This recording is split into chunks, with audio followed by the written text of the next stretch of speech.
երբ որ մենք ուսումնասիրել ենք այս երկու թևերն էլ բացարձակ օբյեկտիվության սկզբունքներից ելնելով իշխանական կոնտենտը շատ ավելի շատ է, գուցե մի քանի անգամ ավելի շատ, բայց երբ որ հարցնում ես թե որտեղից, իրենք բնականաբար չգիտեն որտեղից, Facebook-ում են տեսել եւ այլն։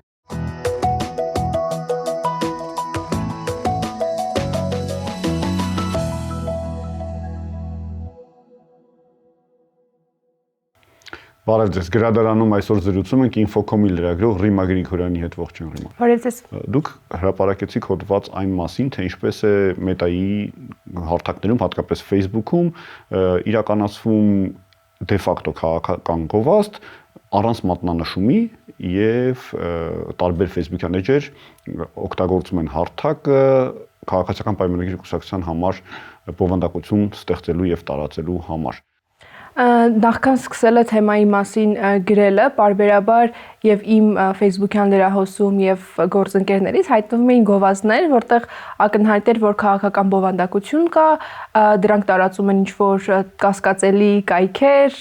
կասկածելի անուններով, պատմությամբ եւ այլն, ու որոշեցինք հետազոտել, տեսնել ավելի համակարգված մոտեցմամբ, թե ովքեր են այդ տարածողները, ինչ բովանդակություն է հիմնականում տարածվում, հենց այդտեղից սկսեցինք, ես իհարկե տարբեր հիմնաբառերի օգտագործումով, տարբեր տեղեր փորձելով գտնել այդ բովանդակությունը, կարողանում եմ ինչ-որ բան անել, բայց ինչ-որ պահի հասկացա, որ լավ կլինի վերցնեմ ինչ-որ մարդու հեռախոս ու լրահոսում ավելի հավանական է, որ կլինի նման բովանդակություն, վերցրեցի, չգիտեմ, ավելի տարեց ընտանիքի անդամների ու այդ գովազդները շատ-շատ սկսեցի գտնել։ Այսինքն թիրախավորվող մարդու, ում որ այդ գովազդները ավելի շատ կգան, ոնց որ մեծացրեցիք հավանականությունը, որ կտեսնեք այդ նման գովազդները։ Այո, որովհետև իմ լրահոսը Facebook-յան բավականին մաքուր է, այսինքն ես բարբերաբար ֆիլտրում եմ, ինչ որ գովազդներ եթե տեսնում եմ, դրանք ուղղակի թաքցնում եմ, դրանք ինձ չեն հասնում, բայց ինձ չեն հասնում, որովհետև ես չեմ նաև իրենց թիրախային լսարանը, բայց ում որ պետք է հասնում է ու դրա համար իրենց լրահոսում ես ուղղակի բազմաթիվ նման օրինակներ գտա ու սկսեցի հետևել դրան։ Մոտ 2 ամիս սկսեցինք ուսումնասիրել դինամիկան, թե ոնց է զարգանում, որտեղից է գալիս եւ այլն ու համակարգված ամեն օր թարմացնում ենք ցանկը։ Ունենք Google Spreadsheet, որտեղ բոլոր տեղերը դրացնում ենք ու ամենօրյա մոնիթորինգի արդյունքում անում ենք սկրինշոթեր, հավաքում ենք տվյալները, որովհետև դրանք կորելու են մի օր, իսկ մեզ մեր նյութի համար ապացույցներ էին հարկավոր հրապարակման համար։ Եկեք սկզբից գանք հասկանանք որն է խնդիրը։ Meta-ն իր հարթակների համար ունի կանոններ քաղաքական գովազդի համար։ Պատմեք այդ մասին։ Meta-ն մեծ tech ընկերություն է, որը նաև Facebook-ը պատկանում է Meta-ին, քաղաքական բովանդակություն, հանրային սոցիալական հարցերին վերաբերող, ընտրությունների վերաբերող գովազդը հատուկ նշում պիտի ունենա Facebook-ում տարածվելուց առաջ, որպեսզի մարդը, ում հասնում է գովազդը, կարողանա տեսնել, թե ով է տարածում տվյալ բովանդակությունը, ինչ հնարավոր միտումներ ունի, ինչքան գումար է ծախսում եւ որտեղից է դա տարածում։ Սա այդ ամբողջ երևույթը թափանցիկ ու հաշվետու դարձնելու համար է, բայց մենք տեսանք, որ բազմաթիվ էջեր պարզապես խուսափում են Meta-ի սահմանած կանոնը, որպեսզի կարողան ինչպես սա շատ հետաքրքիր է։ Facebook-ը հայերեն լեզվի դեպքում ունի բավարար շատ հնարավորություններ ֆիլտրելու գովազդը, հասկանալու որտեղ կա քաղաքականություն, պարունակող կտոր եւ այլն, մանավանդ այն դեպքում, երբ այս էջերից որոշները արդեն հասկացել էին Facebook-ի սկզբունքը եւ փորձում էին օգտագործել ոչ կոնկրետ քաղաքական գործչի անուն, ազգանուն, ինչ որ հստակ մի սահմանում, որ Facebook-ի բոտերը, արհեստական բանականության այդ միջոցով աշխատող, կկարողանային դրանք տարբերակել, հետաբար օգտագործում են ինչ որ ժարգոնային արտահայտություններ, ավելի NPC բառեր, որոնք գրական չեն, բայց մարդկանց հասկանալի են, հետաբար Facebook-ը չէր տեսնում դրանք եւ դրանք ազատորեն շրջանառվում էին ցանցում առանց որևէ խոչընդոտի։ Եթե պարզեցնենք քաղաքական գովազդը կամ սոցիալական հարցերի վերաբերյալ հրապարակումները Facebook-ում պետք է մատնանշվեն, որպեսզի մարդիկ տեսնեն, որ դա քաղաքական է։ Բայց կան դեպքեր, երբ որ կարողանում են շրջանցել այդ կանոնը եւ ոնց որ չերևացող, չհայտարարագրված գովազդ գումար ծախսել, որպեսզի գովազդեն իրենց հարմար բովանդակությունը։ Այո, լրիվ ճիշտ եք, հենց այդպես է լինում է, սա մի քանի պատճառ կարող է ունենալ։ Առաջին հերթին այս էջերը, որոնք տարածում են այդ գովազդները, ունեն բավականին վուլգար, գրեհիկ խոսույթ, այսինքն կոնկրետ կարող են թիրախավորել ինչ-որ մեկին, ինչ-որ քաղաքական ուժի, ես կարող եմ վստահ ասել, եթե ինչ-որ մեկը գովազդ տեղադրեր ու գովազդի հետևում երևար տվյալ անձի կամ կազմակերպության անունը, գրանցման հասցեն տարբեր նույնականացնող տվյալներ, նման բովանդակություն չէր տարածվի, որովհետև եթե ավելի հեշտ է լինել այդքան ինչ-որ վատ կոնտենտ տարածող, եթե քո անունը չկա, քեզ չեն կարող գտնել ու նույնականացնել, ու դրա պատճառով էլ Facebook-ում անընդհատ այդ աղբը գեներացվում է։ Մենք բավականին հետաքրքիր օրինակներ գտանք, օրինակ կա մի կայք Media News-ը, որը Infocom-ը դեռ տարիներ առաջ էր կապել վարչապետի ներկայիս աշխատակազմի ղեկավարի տեղակալի հետ ու կայքը ունի նաև իր համանուն Facebook-յան խումբը։ Այստեղ մի հետաքրքիր ձևով էին իրանք տարածում այս գովազդները, ոչ խումբը թե էջը։ Էջը։ Հա, էջը։ Իրենք տարածում էին այս գովազդները, բայց շատ հետաքրքիր ձևով, օրինակ ցանկացած գովազդ, իրենք ամեն օր ունեին շրջանառվող գովազդ կամ գովազդներ, բայց դրանք տարածվում էին ոչ ավելի քան 24, գուցե 20 ժամը։ Սկզբից տարօրինակ էր թե ինչու, որովհետև ավելի շատ շրջանառվի, շատ մարդիկ տեսնեն, հետո հասկացանք, որ ինչքան քիչ է գովազդը շրջանառվում, այնքան հավանականությունն ավելի մեծ է, որ Facebook-ը չի հասցնի դա տեսնել, ֆիլտրել եւ հետեւաբար հեռացնել գովազդը ու ամեն օր նույն ձևով շարունակելու դեպքում նրանք եւ ունեին գովազդ շրջանառվող եւ մնում էին աննկատ։ Սա խնդիր էր։ Այսինքն անում են քաղաքական գովազդ, չասելով որ դա քաղաքական գովազդ է, չլինելով թափանցիկ եւ աշխատելով ԿՊ-ի համար։ Այո, կարող ենք հենց այդպես էլ ասել։ Իհարկե, այս խնդիրը միայն Հայաստանին չի վերաբերում, դեռևս նախորդ տարի Եվրոպական միությունը, երբ որ նկատել էր, որ կա նման խնդիր, այսինքն տարբեր քաղաքական ուժեր տարածում են նման գովազդ, թաքնված, ոչ շատ հստակ, Մետային առաջարկել էր, որ փոխի իր կանոնները եւ համապատասխանեցրի իր առաջարկածներին, որոնք ենթադրում էին ավելի խիստ մոտեցումներ, ավելի թափանցիկ եւ պարզ համակարգ, բայց ինչ որ ժամանակ մտածելուց հետո Մետան ասել էր, որ գիտեք ինչ չեմ կարող դրանք անել, հետեւաբար ձեր սահմաններում այլևս որևէ քաղաքական գովազդ ես չեմ տարածելու։ Դեռ կվերադառնանք այդ խոսակցությանը, բայց ուրիշ ինչ հետաքրքիր դեպքեր եք գտել, էջեր եք գտել, որոնք ստվերում աշխատում են ԿՊ-ի համար։ Էջեր, այդպիսի էջերը գիտեք, օրինակ գտանք մի ցանց, իհարկե սրա մասին չխոսեցինք, որովհետև օրինակները շատ էին, արդեն պիտի ֆիլտրենք, թե որի մասին խոսենք։ Գտանք մի քանի էջեր, որոնք գեներացվել են նույն ժամանակ, նույն մեյլով, այս դեպքում արդեն իրենք ունեին disclaimer, պահանջված նշումը, սակայն դա եւս անպիտան էր, ինչ-որ մեկին պետք չէր, որովհետև ոչ մի հստակ տեղեկատվություն չկար, հեռախոսը համարը, որ նշված էր, չէր պատասխանում եւ այլն, բայց դրանք մոտավորապես մի 6-7 էջեր էին, ելի աշխատում էին ԿՊ-ի համար ու տարածում էին նման բովանդակություն, ոչ միայն հայալեզու, այլ նաեւ անգլերենով, ռուսերենով, հնարավոր ուրիշ լսարանների թիրախավորելու համար։ Ես նաեւ հոդվածում կարդացի, որ ոնց որ քնած էջեր են եղել, որոնք հանկարծ սկսել են զարթնել եւ աշխատել։ Հա, ճիշտ եք նկատել, բազմաթիվ էջեր կային, որոնք եթե պատմությամբ հետ էին գնում, տեսնում ենք, որ օրինակ, չգիտեմ, մի 2-3 տարի առաջ իրենք ստեղծվել են որպես, չգիտեմ, մեմերի աշխարհ, հետո երբ որ արդեն ընտրությունների նախաշեմն է, բոլորը քարոզարշավ են իրականացնում, փոխել են ինչ-որ մի սատարող անվանում դրել ու սկսել այդպես տարածել, սա եւս մեկ ինդիկատոր է, որ այս էջերը իրենք կեղծ են, չունեն ինչ որ իրական մեկին դրանց հետևում, պարզապես ինչ որ նարատիվներ շրջանառելու համար են ստեղծված։ Նու այս դեպքում քաղաքական նարատիվներ կոնկրետ քաղաքական ուժի համար։ Իհարկե։ Ես ասեմ, որ սա արել ենք ոչ միայն կառավարող ուժի համար, այլ նաև նույն ձևով դիտարկել ենք մյուս էջերը, որոնք տարածում են պատումներ, հակա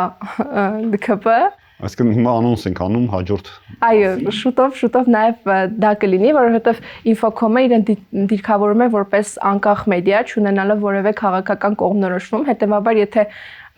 գրում ենք այս կողմի մասին, պիտի նաև անդրադառնանք մյուս կողմին, պահպանելով ամենատարական անկախության ձևերը։ Բայց մի բան ասեմ, երբ որ մենք ուսումնասիրել ենք սա այս երկու թևերն էլ բացարձակ օբյեկտիվության սկզբունքներից ելնելով, իշխանական կոնտենտը շատ ավելի շատ է, գուցե մի քանի անգամ ավելի շատ, ինչը մի փոքր տարօրինակ կարող է լինի, որովհետև սովորաբար այն ուժերն են ավելի ակտիվ, որոնք ձգտում են իշխանության, բայց այս դեպքում օրինակները, որը պարզապես պատահականությամբ ենք դիտարկել, գտել եւ այլն, մի քանի անգամ գերազանցում է այս թևի օրինակներին։ Facebook-ը ակնհայտ հարթակ է վաղուց Հայաստանում քաղաքականության համար եւ երևի այդ ակտիվությունը դրա հետ է կապված, որ Հա, ճիշտ եք լրիվ, որովհետև մենք մյուս հարթակներն էլ ենք փորձում նայել, տեսնել թե որտեղ ավելի շատ կլինի այս կոնտենտը, որ դրա վրա կենտրոնանանք, նայել ենք եւ Telegram, եւ YouTube, Instagram, TikTok եւ այլն։ Իհարկե կան այստեղ հնարավոր չէ չլինել, բայց ամեն դեպքում Facebook-ը մնում է դեռս կենտրոնացվածության այդ տեղը, որտեղ բոլորը փորձում են իրենց ցույց տալ, իրենց լսարանի հետ կապվել, ինչը հասկանալի է, որովհետև Facebook-ում կան եւ տարիքով ավելի մեծ մարդիկ եւ ավելի երիտասարդներ, հետեւաբար ավելի հարմար հարթակ է։ Իսկ ինչ է պետք որ մարդիկ տեսնեն այդ մակնանշումը, ինչ է պետք որ մարդիկ տեսնեն որ սա քաղաքական գովազդ է, ինչ է պետք որ մարդիկ լինի հարթակ մտնեն, տեսնեն որ քաղաքական ուժը ինչքան գումար է ծախսել Facebook-ում։ Դե ինձ թվում է սա շատ պարզ է, որովհետև եթե դու ինչ-որ գովազդ ես տեսնում, մանավանդ հիմա, երբ որ արհեստական բանականությամբ գեներացնում են ամեն տեսակ կոնտենտ, երբևէ մարդիկ, որոնք մանավանդ չունեն ինչ-որ պատկերացումներ, թե որն է իսկական, որը ճիշտ, խճճվում են սրա մեջ, կարծում են, թե դա իրական է կամ ինչ-որ մեկը դա իսկապես ասել է, իսկ եթե լինի այդ հստակ մակնշումը, նշումը, մարդիկ կարող են տեսնել, որ սա տվյալ ուժն է վճարել սրա համար ու վճարել է ոչ թե ինչ-որ անհայտ գումար, այլ, չգիտեմ, ինչ-որ միջակայք 500-ից 600 դոլար, 1000-ից 1500, ու երբ որ դու տեսնում ես, որ մեկ գովազդի համար այդքան գումար է վճարվել, արդեն սկսում ես հասկանալ, որ այդ մարդիկ կոնկրետ ինչ-որ միտումներ ունեն, դրա համար ինչ-որ մեկը թե չէ այդքան գումար չէր բանանի, վճարի ինչ-որ մի գովազդի համար։ Եթե վերադառնամ հոդվածին, օրինակ կար դեպք, որ դուք գտել էիք տվյալները, որ նշվում են այնտեղ, կապ հաստատելու համար, փորձել էիք կապ հաստատել, չէր ստացվել։ Հա, դա եւս մի օրինակ է, օրինակ, որ ասում է պիտի նշում ունենաս, որոշ էջեր ունեն այդ նշումը, ենթադրում են, որ ինչ որ ժամանակ տեղադրել են գովազդներ, Facebook-ը արգելափակել է, հետո հասկացել են, որ լավ, եթե մենք ունենանք այս նշումը, թեև ոչ իրական տվյալներով, Facebook-ը մեզ ազատորեն թույլ կտա, որ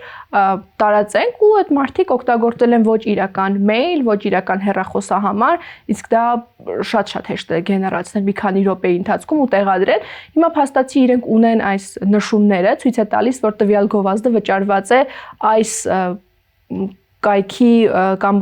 էջի կողմից ու Facebook-ը մտածում է թե հարցը այսպես լուծել է, բայց միևնույն է ինչ որ թափանցիկության խնդիր չի լուծում, որովհետեւ ես չգիտեմ ով է այդ կայքը, ինչ է նշանակում Armenian News, ինձ որևէ բան հետազոտողին եւ առավել եւս սովորական Facebook-ի օգտատիրոջը դա ոչ մի բան չի ասում։ Բայց նաեւ նույնականացման process-ներ են, չի անցնում գովազդ տեղադրողները։ Անցնում են, այսինքն պիտի տրամադրես հասցե, հետո Facebook-ը քեզ պիտի ինչ-որ նույնականացման կոդ ուղարկի եւ այլն, անցնում են, բայց սա մեզ հասանելի տվյալներ չեն։ Սա գուցե Facebook-ին է հասանելի, բայց մեզ որպես ընթերցող որևէ օգտակար ինֆորմացիա չի տալիս տվյալ էջի մասին։ Մարդիկ Facebook-ում ինչ որ տեսնում են գովազդներ, ընդհանրապես տպավորություն ինչպիսին է կամ որ հետազոտում եք կամ ասացիք որ օգտագործել եք, ասենք, ավելի տարեց մարդու հեռախոսահամար իրենց թիրախավորում, իրեն տեսնելու համար ինչպես են իրեն թիրախավորում, հավատում են արդյոք Facebook-ի կոնտենտին, այսինքն ազդեցիկ է արդյոք այդ նման այո, միանշանակ շատ հաստատ չեմ կարող ասել, բայց ես ինչ կարծում եմ, այո, որովհետև մարդիկ, որոնք միջինից ավելի բարձր տարիք ունեն, կարող են լինել թոշակառուներ եւ այլն, քանի որ չունեն զբաղվածություն որևէ կոնկրետ, ավելի շատ ժամանակ են անցկացնում սոցիալական ցանցերում, Facebook-ում եւ այլն, ու անընդհատ հանդիպելով նույն կամ նմանօրինակ գովազդի, բնականաբար դա ի վերջո հասնում է իր ուզածին, մարդկանց մոտ տպավորվում են ինչ-որ նարատիվներ, որ այս ուժը սա է արել, այս ուժը նա է արել, ու մարդիկ էլ տարածում են իրենց, այսինքն բայց երբ որ հարցնում ես թե որտեղից, իրենք բնականաբար չգիտեն որտեղից, Facebook-ում են տեսել եւ այլն, ու ըստիս դա բավականին մեծ խնդիր է, երբ որ ես ուսումնասիրում էի այս էջերը, բացում էի ինչ-որ գովազդ տեսնելու համար, թե ենթադրենք տվյալ ուժը մոտավորապես $500-600 էր ծախսել գովազդի շրջանառման համար ու ունեին բազմաթիվ 12,000 ենթադրենք հավանում, ինչը բավականին մեծ թիվ է, էլի, եթե մանավանդ էջը ունի ընդամենը 200-300 հավանում, ու տեսնում եմ, որ իմ ընկերներից էլ մարդիկ կային, որոնք հավանել էին այդ ակնհայտ մանիպուլատիվ բովանդակությունը ու հասկանում էին, որ խնդիրը իսկապես ռեալ է, էլի, այսինքն դա տեղ է հասնում։ Գուցե ինձ չդիպչի մի ուրիշ զանգվածի, բայց ի վերջո հասնում է թիրախին։ Իսկ Facebook-ի լուծումը այդ քաղաքական գովազդը առանձնացնելը, թափանցիկությունը ինչ չափով կարող է մարդկանց պաշտպանել, որովհետեւ մարդիկ որ տեսնում են բովանդակությունը, շատ դեպքում չեն էլ նայում դրան, այսինքն այդ տեսակետից ինչ է մտածում։ Ինձ թվում է, որ եթե նույնիսկ մարդիկ չեն նայում, թե ով է տեղադրել այս գովազդը, բայց գովազդ տեղադրողները արդեն իրենք այդքան ազատորեն չեն տարածի, այնինչ հիմա են տարածում, իսկ տարածում են սարսափելի գրեհիկ բովանդակություն, ինչ որ տհաճ վիզուալ բովանդակություն հիմնականում, ու եթե ավելի շատ գովազդի այդ նշումը կարող է իրենց համար զսպող ինչ-որ մեխանիզմ լինել, տեսնում եմ, որ գիտեք, դուք չեք կարող սա անել առանց պատասխանատվության ենթարկվելու, եթե ինչ-որ պահի դա լինի, ու բնականաբար դա մարդկանց կզսպի, որ նմանօրինակ կոնտենտ չտարածեն, ու եւ հետազոտողների, այսինքն մեզ համար է շատ կարեւոր, որովհետեւ մենք տեսնում ենք, որ պաշտոնապես ենթադրենք այսքան գումար է ծախսել քաղաքացիական պայմանագիր կուսակցությունը $44,000 էր մոտավորապես, բայց ինչ իմանանք, թե ինչքան է այս էջերի շրջանառման համար, որովհետև եթե չկա քաղաքական նշում, գովազդը ավարտվելուց հետո անմիջապես վերանում է եւ նաեւ մենք չենք տեսնում, թե ինչքան գումար է ծախսվել, իսկ այդ գումարները շատ մեծ կարող են լինել, որոնք ունեին մակնշում, մենք տեսնում ենք, որ այսինքն մի գովազդի համար կարող էին ընդհանուր, չգիտեմ, $3-4,000 ծախսել։ Բացի դրանից մտածում եմ, որ նաև այդ թափանցիկությունը հետո պետք է արտահայտվի իրենց, ասենք, նախընտրական հիմնադրամներից արված ծախսերի մեջ, հաշվետվողականության մեջ եւ երևա, որ իրենք ցարածն է, իսկ այս դեպքում իրենք կարողանում են շրջանցել, այս դեպքում ԿՊ-ն։ Իհարկե դա էլ է ինչ որ, այսինքն եթե չկա այս գովազդների հետագծելիությունը, ապա ամեն ինչ կարող է տեղի ունենալ։ Օրինակ այդ գովազդների սկրինշոթերը, որոնք արել եմ ես 2 ամիսների ընթացքում բազմաթիվ են, դրանք այլևս որևէ տեղ պահպանված չկան։ Եթե ինչ-որ մեկը փորձի հետ գնալ եւ փնտրել դա մետայի արխիվում, տեսնելու համար, թե լավ այս իշխանամերձ լրատվականը կամ լրատվական չկոչենք էջը, ինչքան գովազդ է տարածել, ինչքան գումարով, դա անհնար է այս պահին ստուգել։ Արձագանքներ ունեք հրապարակումից հետո հետաքրքիր։ Հրապարակումից հետո դե բնականաբար տարբեր մարդիկ գրում են, որ չգիտեմ, ինչ որ պատվեր է կատարում եւ այլպես, բայց դա միշտ է լինելու, այսինքն մենք դրանից չենք նեղվում, ինչ որ նորմալ ռեակցիա է, ինձ թվում է, եթե այս նյութն էլ հրապարակենք, որը արդեն վերաբերում է ընդդիմությանը, գուցե նմանատիպ կոմենտներ էլի լինեն, այս անգամ, չգիտեմ, մեզ մեղադրելով պաշտպանելու համար ընդդիմությանը։ Երբ սպասենք հրապարակմանը։ Ինձ թվում է մոտակա օրերից, երևի 2-3 օրվա ընթացքում արդեն կունենանք հրապարակված։ Շնորհակալություն զրույցի։ Շնորհակալություն ձեզ ևս։